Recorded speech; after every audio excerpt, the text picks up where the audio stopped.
Tracy, if you could give Kelsey's coach a message for me. Ben was 11 weeks early. Look at that. He's like 8. He's 8 feet tall. He eats raw meat.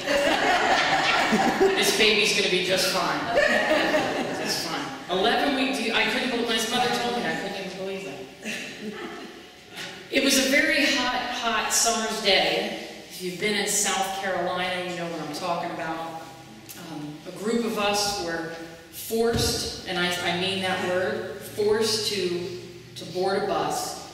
And we were told or yelled at when we got on the bus we were to put our head between our knees and we weren't to look out the windows or the windshield. No, it definitely was not a missions trip, because a missions trip would not have been that rude. And during that ride, it was a long ride. We didn't know where we were going. So the bus finally stops and the door opens and the heat rushes in onto the bus and there's yelling, screaming. And we're told to get off the bus. More yelling, more screaming. And we get off the bus and each of us had one bag. And the bag was thrown at us and some of us caught it. Some of us knocked down. And as they began to go one by one, they opened the bags and they dumped the bags out at our feet. And I had packed on the very top, or the very bottom rather, excuse me. My mom and I shared the same name. So one year my father got us matching Bibles and we had our names. So of course on this trip I'm about to tell you about, I definitely wanted the Bible. So I bring the Bible with me and it falls out and a tall man, like literally 7 feet tall, scary looking, he picks up my Bible and he looks me right in the eye and he says, "You won't need this where you're going." And it was the scariest, one of the scariest moments of my life, and he placed the Bible down and then they yelled, there was some more yelling. Now what I just described to you is the beginning of 11 weeks of what the military affectionately calls basic combat training. And for the next 11 weeks we would do push-ups and sit-ups and we would run and we would be deprived of food and water and we would enter a chamber, be covered in CS gas and come out. You've probably seen the pictures. And some of you know what I mean because the veterans in the first service, I think I triggered them because some of them started coughing when I mentioned the CS gas. And you'll come out of the chamber and you'll spend days with no shower. You'll bond with your fellow soldiers. You'll be marched up hills and down hills in 100 degrees. And at the very end, they will tell you that you are now a soldier and you're ready to go somewhere. And that was our training. And a lot of people, and that was a glimpse. I won't even tell you the really scary details because some of you would be shocked at what happens. And some civilians will say that is cruel, it's unusual, it's awful, it should be against the law. And they're right. It is pretty cruel, it is pretty unusual, and it's awful. Like you wouldn't sign up for that, you know, it's not something that you'd say, hey, I want to go on a retreat and have my, yell at me and curse at me and tell me things about my mother I don't want to hear. It was terrible. But you know what's interesting is the training. You don't make sense of it when you're in it, but once you're out of it, and everything that you trained for becomes reality in your face that fast, you realize this is why it was so hard. This is why it was so difficult, because when it happens for real and it's live, all that training and stress comes back to you. And so today we're going to talk a little bit about that in terms of our spiritual journey, because all of us are on one, hopefully, have been on one for a while. Some of you just started, and some of you may need to get on your journey. Our scripture reading this morning comes from the book of Hebrews, chapter 12. We're going to look at verses 1 through 13. Therefore, since we are surrounded by such a great cloud of witnesses, let us throw off everything that hinders and the sin that so easily entangles, and let us run with perseverance the race marked out for us. Let us fix our eyes on Jesus, the author and perfecter of our faith, who for the joy set before him endured the cross, scorning its shame, and sat down at the right hand of the throne of God. Consider him who endured such opposition from sinful men, so that you will not grow weary and lose heart. In your struggle against sin, you have not yet resisted to the point of shedding your blood. And you have forgotten that word of encouragement that addresses you as sons. My son, do not make light of the Lord's discipline, and do not lose heart when he rebukes you. Because the Lord disciplines those he loves, and he punishes everyone he accepts as a son. Endure hardship as discipline. God is treating you as sons and daughters, for what son is not disciplined by his father? If you are not disciplined, and everyone undergoes discipline, then you are not a legitimate child, then you are an illegitimate child, and not true sons. Moreover, we have all had human fathers who disciplined us, and we respected them for it. How much more should we submit to the Father of our spirits and live? Our fathers disciplined us for a little while as they thought best, but God disciplines us for our own good, that we may share in his holiness. No discipline seems pleasant at the time, but painful. Later on, however, it produces a harvest of righteousness and peace for those who have been trained by it. Therefore, strengthen your feeble arms and weak knees. Make level paths for your feet, so that the lame may not be disabled, but rather healed. This is the word of our Lord. Now, in the beginning of the passage, you might remember how it opened up with a great cloud of witnesses. This great cloud of witnesses is referring to chapter 11 in the book of Hebrews. And these are just some of the great cloud of witnesses. These are just a few that are mentioned. Abel, Abraham, Noah, Isaac, Jacob, and Moses.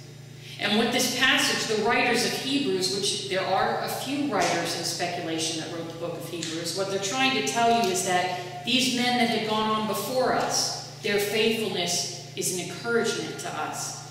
Because see, we never ever struggle alone. Never. We're never the first to struggle, and we won't be the last to struggle.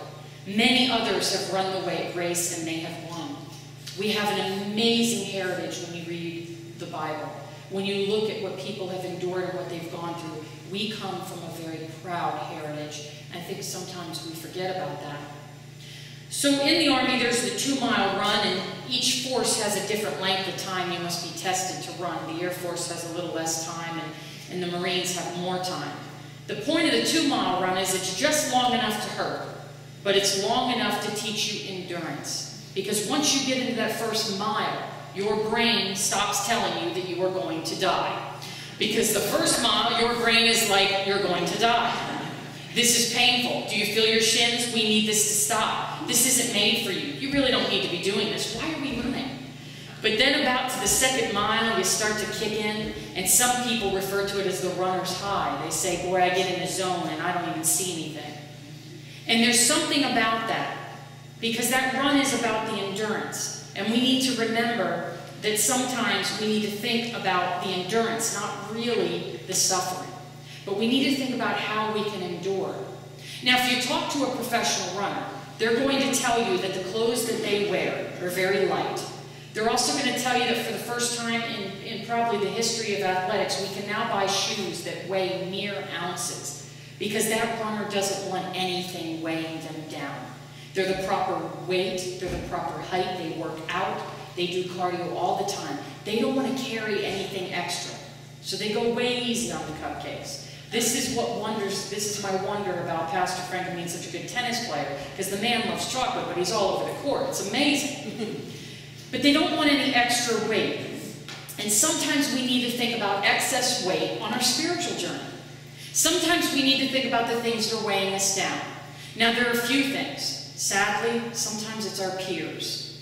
Sometimes it's the people that we associate with. And sometimes it's the things they say and they do to us. And sometimes that's excess baggage, and we don't need it. And you know these conversations, as soon as you enter into it, and the topic turns to somebody that's not in the room, that might be one of those friends.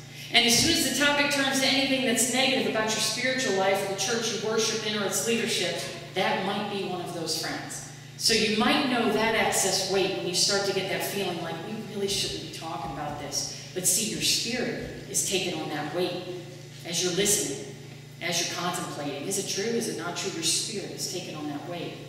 Another way that you might carry extra weight is what I like to call secret weight. It might be something like a struggle, a personal struggle, something you're holding secret, and it's just acquiring that guilt. And you're just building on the guilt. It could be a past thing that's happened to you that you've never talked to. It could be a struggle with addiction. It could be a struggle with the temptation to constantly put others down and make yourself feel better. It could be any type of thing that's a secret, something you're afraid to tell people you struggle with. And it could be weighing your spirit down. And as you try to run the race against sin, you just feel heavy. And you know what happens when you feel heavy? You start to feel hopeless. And when you start to feel hopeless, you start to want to give up. And so we have to shed that weight. We have to get in shape. We have to do the things we need to do to keep that extra weight. That's extremely important. Because you all know, it is no secret, the Christian life involves hard work. As I sat with my 9 and 13-year-olds last week and we talked about bullying, it's hard work to stand up for the right thing. It's hard work to be set apart. And the Christian life is difficult. You will struggle. You will fail. You will fall. So this morning, because of Pastor Frank's journey, and he wasn't here this morning, I had the honor of doing a children's sermon in the sanctuary. And I wanted to show you real quick what we did. What we did was we had the little ones line up on that wall there, and the first little one held on to the end of this, and they had to close their eyes, and I led them this way, and then I led them down here, and I led them around. Now, bless their hearts, they kept mostly their eyes closed, but they tripped, they fell. The littlest one that was cracking me up here was talking about, "This is awkward," as loud as it possibly could. And then there were a few of them that said, "I can't see, I'm going to fall." And then there were a few that said, "This is scary, I don't like this." And when I asked them, "Don't you trust me?" "Sort of." "Kind of." I said, "You should trust me, I'm a really nice lady." They said, "I don't know."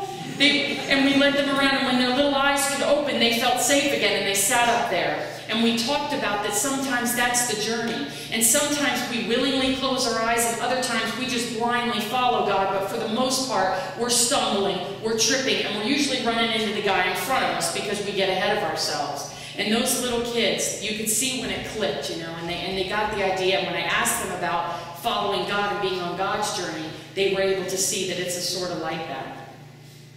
In verse 3, it talks about when we face hardship and discouragement.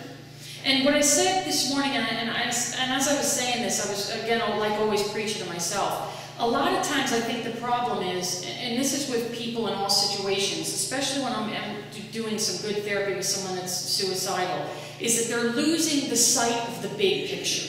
Because see, when we're in the moment, it stinks, and it's suffering, and it hurts. It's much like the first few, you know, just the first few steps in that run in the morning or that workout. And it hurts, and it's uncomfortable, and we lose sight of the big picture. But I need to tell you guys that sometimes the suffering and the struggling is the perfect training ground. It's where all the good stuff happens. You know, God is watching you going, "I know you're struggling, and I know you're hurting, but I'm going to make you into something. You got to just trust me," like those little kids. But most times we're one eye open. You know, we're like, "Okay, you got this, God. I trust you." No, I don't. I don't really trust you because I'm human. And I doubt. So in basic training, there was some you can imagine, because you know me, there were some comical times. And sarcasm, not a good thing to pack when you're going into basic combat training. I try to look at sarcasm as my spiritual gift. The Army does not agree. So there were a few times that I would be with my drill sergeants, and I would try to apply logic. Okay, there's no, you know how they say there's no crying in baseball? There's no logic in combat training, okay? So I would say to my drill sergeant, "Raise my hand," which is a threat to them. So they're, "Soldier, you trying to hit me?" And next thing I'm doing 52 push-ups. "Because you're trying to hit me?" "No, drill sergeant, I just want to ask you a question." And I would say, "Why?" Oh my gosh. Those of you, I had a Marine retired drill sergeant. He sat up straight. He was going to jump on me when I brought this up, when I said I had the nerve to raise my hand and say, "Why?" And after the service, he goes, "You are crazy." I said, "But we knew that. We knew that." So I would raise my hand and say, "Why?" And he would say, "What do you want to know, soldier? Why we're not eating?" "What do you mean why?" "There's no why. You're not eating, and that's all you need to know." Now dropping at me, I'm telling you, I pushed South Carolina off the map. When I got out of basic training, I was so big I couldn't wear a girl's uniform. That's a true story. They had to get me a man's jacket because I pushed for every reason there was. I mean, I pushed in the morning, I pushed at night, I pushed for no reason. I sneezed once and I pushed. He said, "Oh, we'll boost your immune system, soldier," and I'm pushing, you know. And it's so interesting to me because, you know, how many times have you said why? How many times have you looked up to the Lord? I mean, I'm shaking my fist every other day recently. Why, you know? Why, Lord, why? And there's really no why, because I get that same feeling from the Lord. It's like, I could tell you, but, you know, you're going to learn from this. There is really no answering that. And going back to that training, you got to understand, every question that I had as to why that training was awful, it was answered when I went to war. Because once I got into war, there was no asking why. There was no asking why are we being persecuted. We're men of the cloth. We're women of the cloth. We're just trying to spread the gospel to these soldiers. There was no why. There was no why when we didn't get a chance to eat. Because there were soldiers in Fallujah, and we had to get there before nightfall for our Jewish soldiers. There was no why. There's no answering that. And sometimes our spiritual life, there aren't answers. And as a therapist, I tell people all the time, and it's so funny, because I struggle with this so much. And I'll tell clients all the time, you might not know why, but that's okay. Because why is the little picture, man. You got to think big. All the